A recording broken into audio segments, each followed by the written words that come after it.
Principal login ಅಲ್ಲಿ academics ಅನ್ನೋ menu ಅಲ್ಲಿ ಕೋರ್ಸ್ ರಿಜಿಸ್ಟ್ರೇಷನ್ ಅಪ್ರೂವಲ್ ಅಂತ ಆಪ್ಷನ್ ಇರುತ್ತೆ. ಅದ್ರ ಮೇಲೆ ಕ್ಲಿಕ್ ಮಾಡಿ.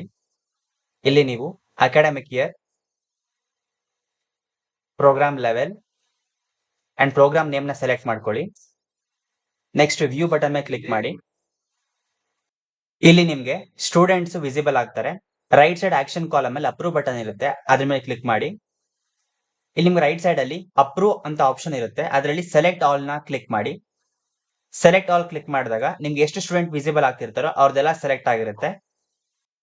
ನೆಕ್ಸ್ಟ್ ನಿಮ್ಗೆ ಲಾಸ್ಟ್ ಅಲ್ಲಿ ಸಬ್ಮಿಟ್ ಆಪ್ಷನ್ ಇರುತ್ತೆ, ಅದ್ರ ಮೇಲೆ ಕ್ಲಿಕ್ ಮಾಡಿದಾಗ ನಿಮ್ಗೆ ಒಂದು ಕನ್ಫರ್ಮೇಶನ್ ಮೆಸೇಜ್ ಕೇಳುತ್ತೆ.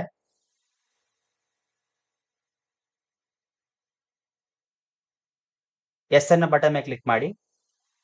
ಆಗ ನಿಮ್ಗೆ ಸಕ್ಸಸ್ಫುಲಿ ಸಬ್ಮಿಟೆಡ್ ಅಂತ ಮೆಸೇಜ್ ಬರುತ್ತೆ. Thank you.